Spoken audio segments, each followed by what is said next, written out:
y'all do me a favor. Can y'all please leave us out that shit? Like, I never knew it was gangster to go on interviews and read his names and really. A man is laid up in a hospital bed right now. Multiple gunshot wounds in his torso, machines going off, tubes everywhere, fighting to stay alive. And the person who allegedly put him there, he's chilling in a Detroit jewelry store, posting photos like nothing happened, dropping a caption so cold, so reckless, so disrespectful that DJ Academics had to blast it across the internet for everybody to see. This isn't just another rap argument that got messy. This is deeper than that. A Detroit rapper, All-Star Jr., a name most people didn't even know a few days ago, allegedly walked into a Houston spot, got rushed by a group trying to take his chains, pulled out a weapon while getting jumped, and fired shots during the chaos. 2 people ended up in critical condition, including NBA, Youngboy's close affiliate, NBA Ben 10. Then he allegedly flew straight back to Detroit, hit a jewelry store, snapped a full set of photos, and posted a caption that now has law enforcement watching closely. No exaggeration. This really happened, and it didn't stop there. He added even more on his story. Every move just made things louder, more intense, more impossible to ignore. We're breaking all of this down step by step. The night at Confessions, the alleged robbery attempt, the shooting, the silence from Youngboy, the J. Prince Jr. sighting, and most importantly, that caption. Every word, every tag, every slide. Because this Detroit rapper didn't just post, it looks like he doubled down in public. Before getting into what happened on April 8th, 2026 in Houston, we need context. A lot of people are asking, who's All-Star Jr.? Good, man. 10, breathing 10 good, man. Shit for people, man, for people get shot every day, bro. And honestly, that's fair. He's not a chart topper, not a mainstream star, no platinum plaques hanging up. But in Detroit, that's a different story. In the streets and local rap scene, he's known. His real name is Jeremy Ford, born February 6th, 1994 in Detroit, Michigan. He grew up on Joy Road on the west side before moving east, and anybody familiar with Detroit knows that area is not easy. That environment shapes people fast. It either hardens you or pushes you into dangerous territory. He came up with the All-Stars Ball Hard crew, recognized by many because of one name, T. Grizzly. Yeah, All-Star Jr. was right there in that same circle. That alone says a lot about the kind of energy around him.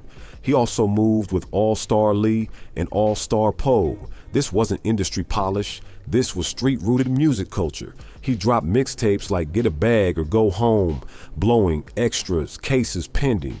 These weren't mainstream hits, but they had movement where it mattered. Back in April 2022, he sat down with No Jumper and spoke openly about his life, his city, his path. Watching that now hits different. It shows he was never chasing celebrity status. He's a street rapper who records music, not the other way around. And that matters, because what allegedly happened in Houston, that reaction, that's not industry behavior. That's raw street response. And the way he posted afterward, that's someone showing zero fear about consequences. Now let's talk about NBA, Ben 10. His real name is Ben Anthony Fields, 26, from Baton Rouge, Louisiana. He's closely connected to NBA Youngboy, reportedly even family, and part of the Never Broke Again circle. He's not just a random name tied to Youngboy. He's been in videos, around tours, active in that world. Over 1 million followers known for tracks like Play With Me. Their connection runs deeper than music. And in 2025, it was reported Youngboy gave him $250,000. So this isn't someone struggling. He's connected, supported, and backed by one of the most loyal fan bases in rap. So when these two worlds collided, Detroit energy and Baton Rouge ties, in a Houston nightclub, the outcome already felt risky. Now picture this, late Wednesday night, almost midnight, Confessions nightclub in Houston, Upper Kirby area. This is not a low-key spot. People dressed up, jewelry shining, drinks flowing, everybody trying to be seen. And that's where things get tricky. Chains glowing under club lights in a city that's not yours. That attracts attention fast. In rooms like that, somebody is always watching, always calculating. Earlier that night, Ben 10 posted on Instagram. He was in Houston with OG33, another close affiliate. Everything looked normal, good energy, nothing suspicious. Hours later, he was in critical condition in a hospital. According to reports, All-Star Jr. was inside with noticeable jewelry, chains that stood out. A group allegedly approached him and tried to take them. This wasn't quiet. It turned into a physical struggle right there. Think about this. 30 to 60 seconds of being surrounded, grabbed, pulled down, chains ripped off. That's not quick when you're in it. That's intense chaos. Police described it as escalating fast, more people jumping in, turning it into a full group attack. And then everything changed. While still on the ground, he allegedly pulled out a gun and fired during the struggle. Not controlled, not precise, just shots going off in the middle of chaos. 2 people were hit. One believed to be Ben 10, shot multiple times in the torso. That's serious, life-threatening injuries. Another victim was hit multiple times in arms and lower body. Both rushed to hospitals in critical condition. The club instantly turned into panic. People diving, running, hiding. Videos showed total chaos. Tables flipped, people screaming, the whole place looking like a disaster zone. One person even posted, "Bro, why somebody just got killed? They just started shooting?" Man, what? Capturing that confusion in real time. Within hours, the story exploded online. Rumors spread fast. Many people believed Ben 10 had died. Posts, reactions, panic everywhere. Then OG Monique stepped in and posted clearly, 10 is alert, stop the E. Made up stories that calmed things slightly, but being alert doesn't mean safe. He was still in serious condition. As more details came out, attention shifted toward a specific name, All-Star Jr. Then video footage started circulating and another name came up, J. Prince Jr. Reports claimed he was seen at the location that night. That added a whole new layer. Now, this wasn't just a random situation. It was being linked to major Houston figures. Online discussions exploded. People analyzing clips, pointing things out, connecting timelines. Police hadn't officially named a suspect yet, but the internet was already forming its own conclusions. And then came the moment that changed everything. All-Star Jr. posted on Instagram. Not quietly, not carefully, but loudly, publicly, and in a way that shocked people. Instead of laying low, he was at a Detroit jewelry store, posing, taking multiple photos, showing off new pieces like it was a photo shoot. Behind him, glass cases full of jewelry. On him, fresh chains. And the caption, that's what really set everything off. He wrote, "Had to shoot to the D and get new ice cause my man's Ben 10 took some of my stuff to the hospital with him." That line alone had people reacting instantly. He's implying the chains taken during the incident ended up with Ben 10 when he was taken to the hospital, calling him my man's in a sarcastic tone, more mockery than respect. Then another line appeared, "Thought he was mob ties till I shot his a few times." That statement directly referenced affiliations and claimed he fired shots multiple times. This wasn't vague. This wasn't coded. This was direct language that grabbed attention immediately. Posts like that don't stay quiet. They spread fast, get screenshotted, analyzed, and watched closely. And the biggest shock, he didn't stop there. Now let's get into those hashtags, because they hit just as hard as the caption itself. Every single one feels calculated, like he knew exactly what kind of reaction it would trigger. Hashtag JR closed the elevator on Ron. That line had people in the streets reacting instantly. Close the elevator is slang for cutting someone off, leaving them behind, shutting the door and moving on. JR is basically saying he left somebody named Ron. No hesitation, no looking back. Whether Ron is a real person tied to that situation or just a coded message, the meaning is loud and clear. Somebody got left in the middle of chaos. Then you got hashtag OG3 left them, and that one feels even more direct. This is clearly aimed at OG33, the same person who was with Ben 10 earlier that night. the same one tied into that circle.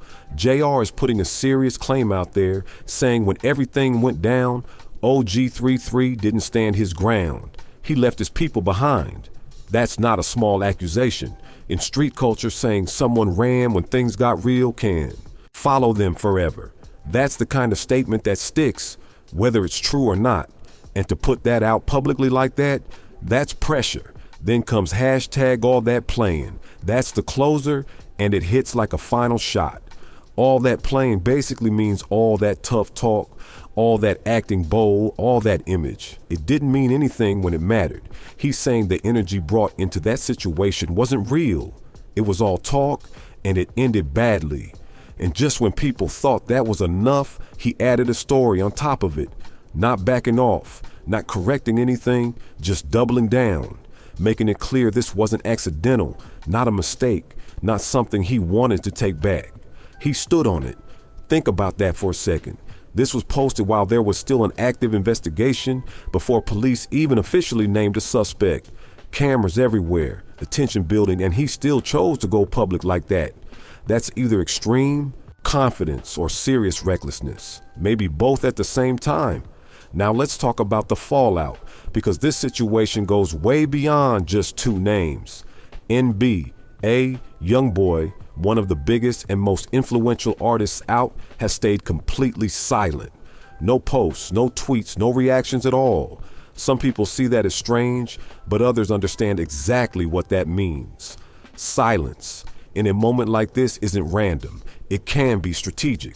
Someone close to him is in critical condition, and anything said publicly could make things worse legally or escalate tensions even more. But let's be real. The fan base doesn't need instructions. People are already watching everything, tracking every update, paying attention to every move. Confessions Nightclub also responded, saying they're working with Houston police and reviewing what happened. That's expected, but it also shows how serious this situation is. A major incident like this inside a popular venue can impact business heavily. Houston police kept their statements careful. They confirmed 2 victims in critical condition, confirmed there was an attempted chain robbery, confirmed shots were fired, but initially, they didn't name a suspect publicly.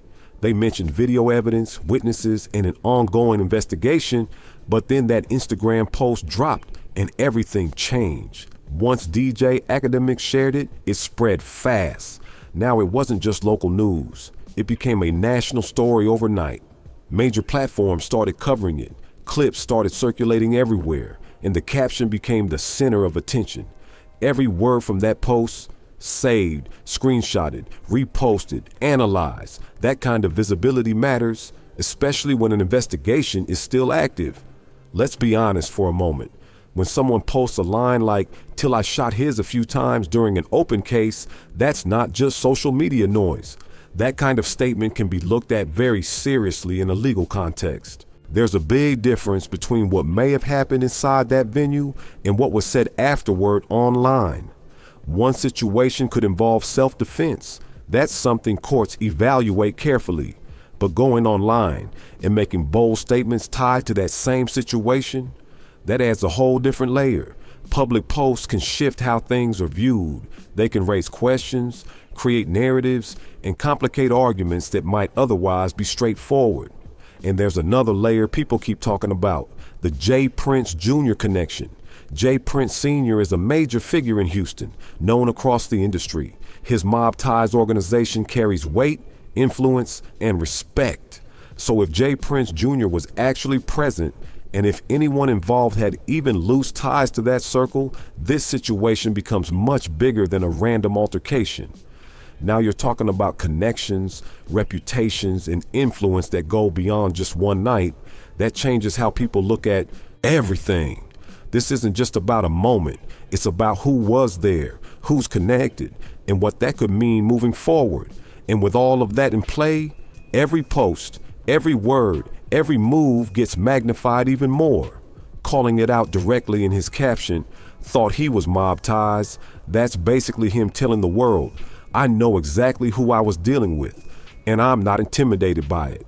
Whether that's confidence or just pure recklessness is still up for debate, but in street culture, How you respond in moments like this defines your name moving forward.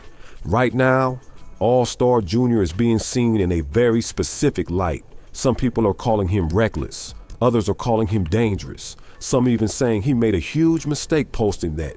But one thing almost nobody is saying, that he's soft. That label isn't even part of the conversation. On the other side, OG33 is catching serious heat because of those hashtags.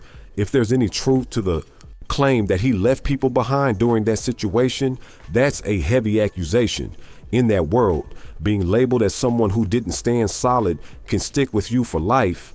And here's the thing, OG3 hasn't responded publicly to that claim at all. His mother spoke out to confirm Ben 10 was alive, but the bigger accusation about what happened in that moment, still unanswered, still hanging in the air, still being talked about. Now zoom out for a second, because this situation is bigger than just one night in Houston. This taps into something that's been building in hip-hop for years. The line between street life and the music industry disappearing completely. Both of these individuals are rappers. But what happened that night had nothing to do with music. No diss tracks, no lyrical back and forth, no industry drama. This was a real-world situation, a robbery attempt involving people who also happen to make music. That's an important reality check. Being in the rap game doesn't shield anyone from real-life consequences. The same chains worn in videos and on stage can make someone a target in the wrong place at the wrong time. Ben 10 reportedly had money, connections, and a strong position in a major rap circle. None of that stopped what allegedly happened that night. That's the reality. Status doesn't always equal safety. And on the other side, All-Star Jr. may have been in a situation where he could argue self-defense. But what happened after is what complicates everything. Posting online, making bold statements, and putting that kind of language out publicly, that creates a whole different situation. Now there's a digital trail, screenshots, captions, timestamps, all of it being shared and analyzed. Social media can turn a local situation into a national headline in hours.